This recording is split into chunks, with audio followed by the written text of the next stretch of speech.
Gérard Boineau, bon agriculteur de l'Ain, de cette plaine à la fois céréalière mais aussi à viande, etc.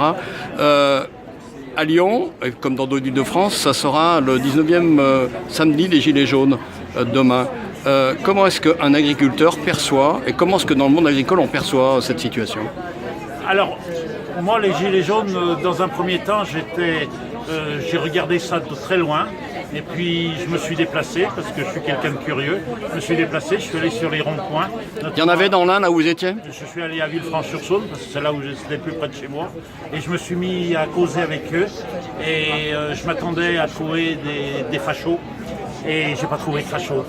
J'ai trouvé des gens extraordinaires qui avaient des problèmes de fin de mois, des problèmes, mais qui s'intéressaient à l'écologie, qui s'intéressaient à plein de choses. J'ai été sur le cul, je peux dire, surpris. Donc je ne peux que les encourager, même si on est en train de criminaliser ce mouvement. Mais on sait que les gouvernements tels qu'ils soient ont toujours criminalisé ceux qui ne rentraient pas dans le cadre. Il n'y a qu'à voir comment ils ont traité il y a quelques années les intermondialistes, voir comment ils ont traité les copains de Notre-Dame-des-Landes, comment ils ont traité tous ceux qui ne rentrent pas dans le moule. Comment nous à la Confédération Paysanne on a des fois été traités parce qu'on ne rentrait pas dans le moule de la FNSEA.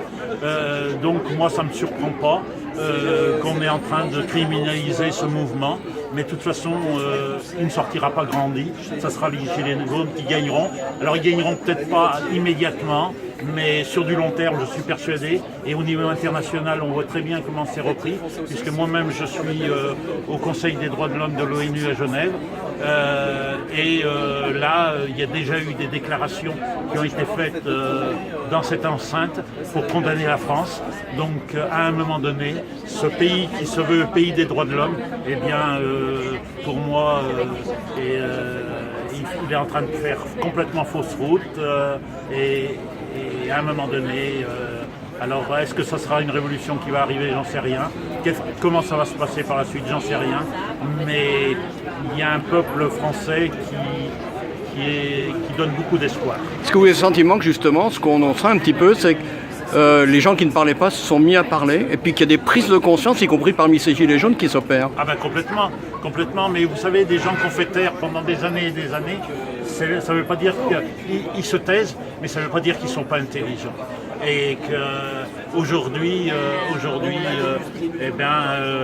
la parole se libère, et de toute façon, on ne reviendra pas en arrière.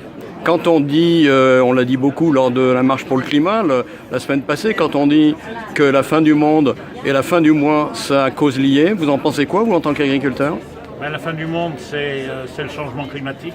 Parce qu'on va avoir des réfugiés politiques, climatiques qui vont affluer.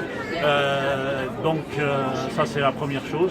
Et puis la fin du mois, évidemment, on refuse de donner notre juste salaire aux salariés, on refuse de payer aux paysans un juste prix. Il ne faut pas s'étonner que tout est lié.